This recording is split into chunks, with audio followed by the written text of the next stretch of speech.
Me Ramadevi from talks and tunes channel.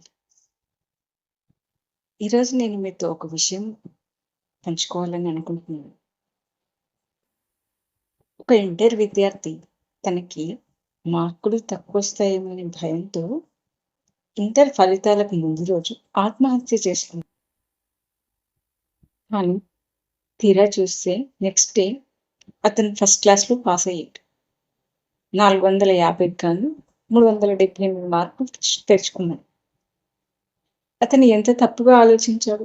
ఎందుకు అతనిలో అంత భయాందోళన కలిగి ఉంటుంది? ఎందుకు మనం ఒకలాంటి పిల్లల చుట్టూ ఒకలాంటి నెగెటివ్ వాతావరణాన్ని పెంచి పోషిస్తున్నాం అని అనిపించింది. పిల్లల్లో అలాంటి భయం కలగడానికి కారణం ఇండైరెక్ట్గా, పరోక్షంగా తల్లిదండ్రులు మరియు సమాజం యొక్క ఆలోచనలే అని అనిపించింది. ఎందుకంటే ప్రతి క్షణం పిల్లల్లో మనం మార్కులు తెచ్చుకోవాలి, మంచి మార్కులు తెచ్చుకోవాలి, బాగా చదవాలి, ఇదే చెప్తున్నాను. కానీ సబ్జెక్ట్ని అర్థం చేసుకోవడానికి కానీ లేదా జీవితాన్ని అర్థం చేసుకోవడానికి కానీ వారికి అవకాశం ఇవ్వడం లేదు. సో మార్కులు తెచ్చుకోవడమే గొప్ప విషయంగా మనం ఎప్పుడు పిల్లలపై మన ఆలోచనలు రుబ్బుతూనే ఉన్నాం. మనం ఎలాగో డబ్బుల అంకెల్ని పోగు చేసుకోవడంలో ఎలాగో మన జీవితాన్ని పరిగెత్తిస్తున్నాం. పిల్లల విషయంలో కూడా అదే తప్పును చేస్తున్నాం అని అనిపించింది. సో ఇలా ఫలితాలు వస్తున్నాయనే భయంతో, ఆ ఫలితాల్లో పరీక్షల్లో ఫెయిల్ అవుతామేమో అనే భయంతో చాలా మంది పిల్లలు ఆత్మహత్యలకు పాల్పడుతున్నారు. ఇలాంటి సమాజాన్ని మనం ఎందుకు తయారు చేస్తున్నాం? ఇలాంటి వాటి వెనుక ఎందుకు మనం ఆలోచనలు పరిగెత్తిస్తున్నాం అని ఒకసారి మనల్ని మనం విమర్శ చేసుకోవక్కర్లేదా? మన పిల్లల్లో పరీక్షలంటే, మార్కులంటే ఎందుకంత భయాన్ని పెంచి పోషించాలి? ఒక పరీక్షలో ఫెయిల్ అయితే ఏమవుతుంది? ఒక పరీక్షలో మంచి మార్కులు రాకపోతే ఏమవుతుంది? జీవితం అంతటితోనే ముగిసిపోతుందా? వాళ్ళలో ఇంకా ఎటువంటి ప్రతిభ లేనట్టేనా? అలా కాదు కదా. వాళ్ళలో అంతర్లీనంగా ఎంతో ప్రతిభ ఉంటుంది. ఆ ప్రతిభని వెలికి తీసే విద్యా విధానాన్ని మనం ప్రోత్సహించడం లేదు. మనకంతా ఒకే రకమైన విద్యా విధానం ఉంది. అందరినీ ఒకే కాటున కట్టేసి సబ్జెక్ట్ చెప్పేయడం, అందరికీ ఒకే రకమైన విద్యా బోధన చేయడం, అదే ఉంది. కానీ ఎవరిలో ఏ స్కిల్ ఉంది, ఎవరిలో ఏ నైపుణ్యం ఉంది ఎవరికి తెలుసు? ఎవరు ఎటువంటి వాక్చాతుర్యతని కలిగి ఉన్నారు, ఎవరిలో ఎటువంటి సంగీత కళాకారుడు దాగి ఉన్నారు, పెయింటర్ దాగి ఉన్నాడు, లేకపోతే కవి దాగి ఉన్నాడు, మంచి మ్యాథమెటిషియన్ దాగి ఉన్నాడు, లేదా మంచి రసాయన శాస్త్రవేత్త దాగి ఉన్నాడు, మనకి ఎలా తెలుస్తుంది? కేవలం ఐఐటి ఇంజనీర్ అవ్వడమో, లేకపోతే డాక్టర్ అవ్వడమో, లేకపోతే సివిల్ సర్వెంట్ అవ్వడము, ఇవే జీవిత లక్ష్యాలని ఎందుకు బోధిస్తున్నాం? ఒక సిఏ అయితేనే ఒక ఐపీఎస్ ఆఫీసర్, ఐఏఎస్ ఆఫీసర్ అవుతున్నాం, లేకపోతే ఒక డాక్టర్, ఇంజనీర్ అవుతేనే బ్రతుకుతారా? లేదంటే బ్రతకరా? ఇతరులకు ఎవరికి బ్రతికే హక్కు లేదా? ఒక డాక్టర్ బ్రతకడానికి ఇంకెంతమంది పనిచేయాలో ఒక్కసారి ఆలోచించండి. ఇంకెంతమంది పనిచేస్తే ఒక డాక్టర్ సక్సెస్ఫుల్ గా రాణిస్తాడు ఒక్కసారి ఆలోచించండి. ఒక లాయర్ సక్సెస్ఫుల్ కావాలంటే అతనికి ఇంకెంతమంది సహకరించాలి ఒక్కసారి ఆలోచించండి. ఒక ఇంజనీర్ ఒక మంచి ప్రోడక్ట్ ని తయారు చేయాలంటే ఆ ప్రోడక్ట్ రావడానికి ఎంత రా మెటీరియల్ కావాలి, ఆ రా మెటీరియల్ రావడానికి ఎంతమంది పనిచేయాలి, అది ఆలోచించండి. మన ఆలోచనలు ఎందుకంత విస్తృతంగా సాగవు?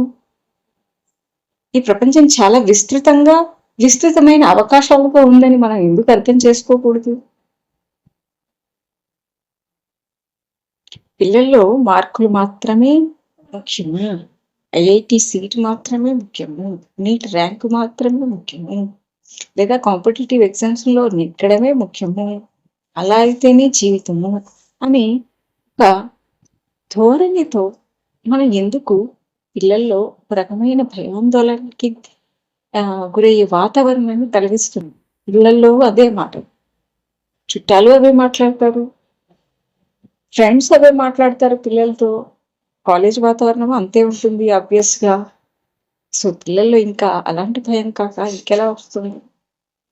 మనము ముందు జాగ్రత్త చెప్పడం వేరు, జాగ్రత్త పేరుతో వాళ్ళని నిరాశపరచడం వేరు, నిస్పృహకు గురి చేయడం వేరు. అది మనం అర్థం చేసుకోవాలి. దయచేసి పిల్లలకి ఎవరికి కూడా మార్కులు తెచ్చుకోవడమే ముఖ్యం, మార్కుల కోసమే చదువు అనేది చేయకండి. మార్కులు ఇవ్వాలి కాకపోతే రేపు వస్తాయి. ముందు వారిని సబ్జెక్ట్ అర్థం చేసుకోండి. ముందు వాళ్ళని అర్థం చేసుకోనివ్వండి. వాళ్ళని మీరు అర్థం చేసుకోవడానికి ప్రయత్నించండి. పిల్లల్ని వాళ్ళకి ఏం కావాలి, వాళ్ళ సామర్థ్యం ఏంటో తెలుసుకోవడానికి ప్రయత్నించండి. ముఖ్యంగా కొంతమంది తల్లిదండ్రుల ఆలోచన ఎలా ఉంటుందంటే, ఇన్ని డబ్బులు పోసి చదివిపిస్తున్నాం, కాస్త మార్కులు తెచ్చుకోకపోతే ఎలా అన్నట్టు ఉంటుంది. అలాంటి ఆలోచన ధోరణియే పిల్లల్లో మరింత భయాందోళన కలిగజేస్తుంది.